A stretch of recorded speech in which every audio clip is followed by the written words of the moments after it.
Okay, so hi everyone. I'm Abhinav Sharma, and all you guys had food, right? And feeling sleepy, I can see from your eyes, right? I am as well. So let's wrap it up as quickly as possible. Okay, so I want to see the energy in you guys, right? So that I can wrap up and you guys will be free then. All right, so today we are going to discuss about All Star. So Ram has given a quick and a good introduction about All Star.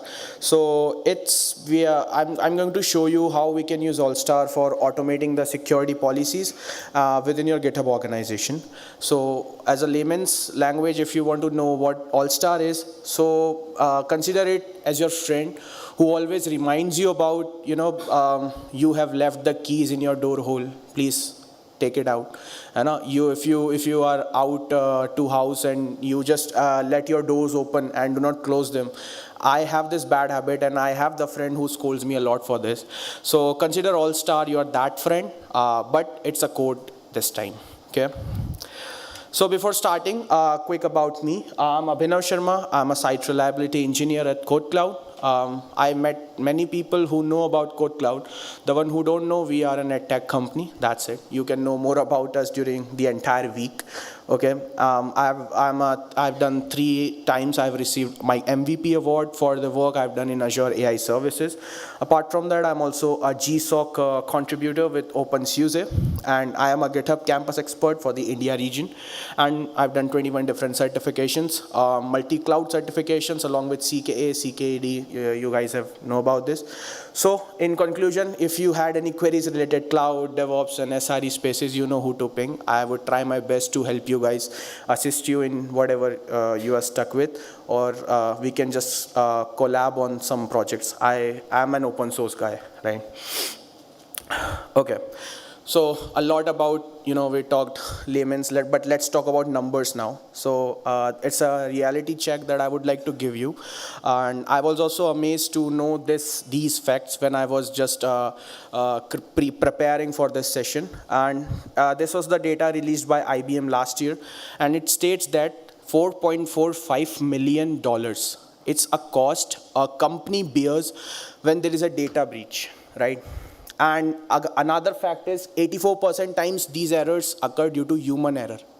Human error means some person sitting somewhere committing something, right? Committing the keys within the code base, and that creates all those mess. There's 51% increase in supply chain attacks YOY, and I am again shocked to see that there are 2.5 million new malware samples that are created daily. So there's a report launched by IBM. You can read that. It's a report on the data breach, and this revealed these data. Okay. All right, so nothing to worry. I'm always a good advocate of OpenSSF tools because I have used them in most of my personal projects, most of the organizational projects, where we use some of the tools which I loved a lot. First is the All Star, which we are going to talk about soon. Then there's a scorecard. So the people who have attended my last talk in OpenSSF itself, I've demonstrated how to install scorecard on your applications and how it works. It's an amazing tool. It's like a credit score for your repository, right? How secure your application is. Scorecard gives you that details. It generates a comprehensive report, right? You can try it. It's a very easy to installation tool, and you can just install it right away in any of your application on GitHub. Then there is a Sigstore. Aditya had given a quick glimpse of Sigstore. I'm also not going to cover Sigstore because it's the beyond scope of this session. But Sigstore is again a great tool for cryptographically signing your OSS, your open source softwares. And then there are a few more tools like SLSA, that's a security framework for supply chain. You might have heard of this. And then the security reviews, it's like a code audit, right? So we'll shift our focus only on the All Star for now. All right, so what All Star is? So it's basically a GitHub app. Have you guys ever worked with GitHub apps? So GitHub apps are, the one who don't know, GitHub apps are a new way to integrate some third-party tools within your organization. It using this, we can avoid the things like, maintaining tokens and API keys, and you can just directly integrate within your application, somewhat like a workload identity federations, if you have seen, right? It's in cloud, if you have used cloud, so it's like that. So what it does is it detects the security policy violations automatically and create a response. Now that response can be pull request, that response can be generated in form of GitHub issues, right? And that response can be notifying someone from your team. One thing to note, what I have heard from the people, they think it is a security tool, but no, it's not. It's a policy enforcement tool. It's not something which can provide a security layer. It's just that whatever security policies you have laid upon in your organization, it's just enforce them within your complete organization, okay? And of course, it's created by the fantastic team of Google security team and CNCF, great minds involved, okay? So this is about All-Star. Now, after what, the next important question is, why do we need it? So I had so many friends in ITM, and we engineers are the lazy creatures, right? And my friends used to bang me up all time and tell me, bro, what to do? I have committed the AWS keys. Whoever calling the APIs are able to see my keys. What to do now, right? We all know the policies, right? We all know IT standards. We all know we do not have to push the things to the prod, right? But we do. We do incidentally, does that. On development, what we does, we just sometimes commit those directly to prod. And why this happens? Because there is no layer, there's nothing like that which warns you before doing that, right? Some of the people I've seen, they are not even using the branch protections. You might have done this, right? But the new engineers, the freshers, which I've seen a lot, they don't really do this thing, like protecting your branches. And also using the package. I know there are so many JS developers, and you guys never want to touch your package.json files, right? You know what can break sometimes, anything can be broken, right? So that's another dependency which you create from time to time. 2019 packages you are using, and it's 2025, and you don't want to touch them. And again, the last thing which I am also, I feel lazy about it is the security review. Anything when I'm pushing, I feel it an overwhelming step to do an end-to-end testing, but it's an important step that we need to do. But most of the time we skip it due to reduce the time to market, right? Simple things. So I think you get the overall motive of why do we need All-Star tool, right? And also it's not security, it's a policy enforcement tool. All right, so what are the superpowers of All-Star? First, branch protection policies.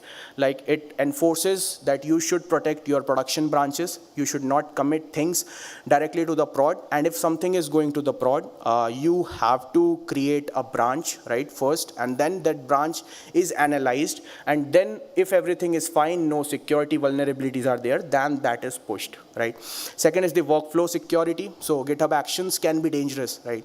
Anything can be flowed. Sometimes I saw people using the templates directly without seeing what those pre-baked images are doing, right? So that's again a different thing on that it provides a workflow security. Then binary artifacts, of course. So you download artifacts whenever any CI/CD runs. So it also scans, no mysterious files are there. The only known files will be there, okay? All right, so response actions. So I already told you about what response actions All-Star takes. First, it creates a detailed security issues. We'll see that in a bit within a demo, which I'm going to show you. Then it blocks the dangerous pull request. And those dangerous pull requests, I mean is any vulnerabilities or environment variables are pushed. So we make sure those things don't go to prod directly, right? And finally, notifying the security teams. Whatever teams you have configured in your GitHub organizations, it notifies them. Simple. All right, so I will step into the demo part as of now, okay? All right, yeah. So what I will do is, first we need to create a GitHub organization. So why I am showing you the creation of GitHub organization, because I know sometimes as an engineer, these parts are taken care of by your infra team. So GitHub organization access is needed as an admin or editor or developer access in order to install the OpenSSF application within your organization. If you are not the person, you can just notify your infra team, your DevOps team, who can help you out to push things up and get these things set up. Okay, so let's create. Let me. Yes. Okay. Okay, you can see at the back, right, properly. Okay, demo org SSF1. Let's keep this name. It is asking me for an email address. All right, it's a personal organization, and yeah, I created an organization now. Okay, I'll not add anyone as of now. I'm the only member of my organization. All right, and now let me populate it with some of the data now. So for that, I've created the script which can just simply populate it with some of the repositories. What I'll do is, and this script is created by ChatGPT. It's a simple script which just populates some of the repositories. I think it's easy. You guys know how to create repositories within the organization. Here you can see it's pushing some of the data and some of the placeholder repositories for you guys so that we can just act upon it now. All right. So I have pushed things up. I'll refresh it. And you can see 4 repositories are there. 4 simple repositories doing nothing, just exposing the vulnerabilities. For example, if I go into any one of them, and if I show you the env file, first of all, .env file should not be in your code, but I have it. This is a kind of a repositories. So beware, interns, you should not do it. Yeah. And then, yeah, this is the repository. Now we need to set up the OpenSSF into it. So it's a very easy step. What you have to do is just search for its GitHub repository. Yeah, and here you can see a guide for quick installation. And first part is to install the GitHub app. So I'll go here. I'll configure a GitHub app here, and I'll select the repository, which is demo org SSF1. All right, so you can just select whatever repo you want to give it access to. Currently, I'll select all repositories. You can just confine it to some of your repositories and do not populate it to everything. And these are some access which are needed by this All-Star application. That's why I asked you that you need owner or admin or editor role when you are working, because these actions are not for the people who just have access to some of the repositories. Okay. I'll install it. Okay, it's asking me for passkey. Oh. All right, it will take a bit, and the application is installed. So where to see it? Let me show you. Settings, and when you go scroll down to GitHub apps, you can see the All-Star app is installed now, and now it is monitoring all of your app repositories. Still, it's not doing it completely, because now you have to create an allstar.yaml file, which is a configuration file which tells what repos to include, what actions to take. So for these things, again, let's go to quick installation. And the second part is to create a .allstar repo. So for this, I'll use this template. I'll create a new repository here. Let's name it All-Star. We have to name it .allstar, because then it will be applied to the globally to your entire organization. And let's keep the visibility as it is. Oh, sorry, I created a separate my own user. No issues, we'll do it again. Yeah, let's try it again. I'll do it here. Create a new repo, and let's name it All-Star, change it to OpenSSF, keep the visibility what it selects, and fine. Now we have created it. I'll give you a quick glimpse of what all files are. These are very simple and a minimal setup. You can just do your own setup. You can just go to the documentation and read about each of the file and each of the parameters. We'll keep it as it is. These files are that is it. That's the content. It says opt-out strategy, means what all repos we need to opt out and opt in. If we set opt-out strategy to false, we can just mention what all repos to consider then. Okay. Same goes to all other file, right? Branch protection, for example, it also sets the opt-out strategy, and the action which needs to take is issue. Like for example, if any repository have no branch as protected branch, you can just create an issue on GitHub stating that your branch is not protected. That's it, right? So these are some YAML configuration for your GitHub application now.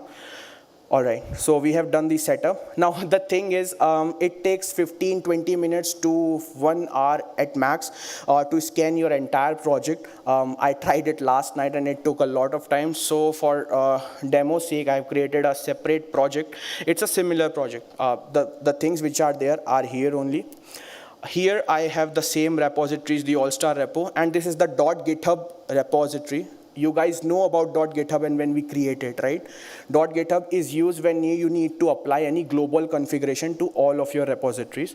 So in this, I have written a security policy, security.md, which applies to all of my repositories. That's why I created it. All right, so let me show you how it works. So let's take an example from this Kubernetes for beginners. So within this, if you see the issues, you can see it creates, my All-Star app creates a issue called security branch violation, security policy violation branch protection, right? Which states, let us open this, and it states that your main branch, the master branch which you have, is not protected, right? It also creates a reconciliation loop. It runs on the reconciliation loop where it checks whether your branch is still protected or not. Like you can see on every week, like the day I'm preparing this demo, I created this repo, the first thing I did. So from 3 weeks before, it says policy has been updated, branch is not configured, as the master branch is not protected at all. And every week it sends me the same update, right? Updated issue ping interval, no protection found. So what happens is, if I go to settings, and I think you guys know how to protect a branch, right? From here, you can just add a branch rule, right? Rule set, how to protect and what things to commit, and should not delete the branch and these kinds of things. So we create the rule, and then the next reconciliation cycle, this issue will close automatically, stating that now we are compliant. So I have one other issue within this repo. So it states something, let's say, I have pushed something related to environment variables into the branch directly. So it states, and finally, when I deleted those secrets from my repository, it states that policy is now in compliance. So it auto closes the issue for you, right? So this is how All-Star works. The one thing which I forgot to mention is it does not create a security layer or creates a security automation for you. What you have to do is you just have to write this set of policies, set of security rules within your application by your own. For example, within this, I can go to the this project, this is repository. I can go to advanced security, and I need to enable the Dependabot alerts. You guys have know about the Dependabot alerts, right? It basically scans your entire application, because All-Star cannot scan your application. So it does that. It scans your entire applications. It creates the security reports here, security rules here, right? You can go to Dependabot and you can find. And based on these alerts, their criticality, the All-Star, the guard, your security guard will says that no, this repo is not compliant, just do something about it. Okay, so I have just enabled the Dependabot alert just before this talk, so it just opens this All-Star app will take some time to again create an issue for me. So I think this is all about the demo, a quick and a lovely one, I would say, a smaller that I have presented. So yeah, this is about it. Thank you guys. If you want to connect, this is my LinkedIn, so we can just communicate over channels. Okay? Yeah, thank you.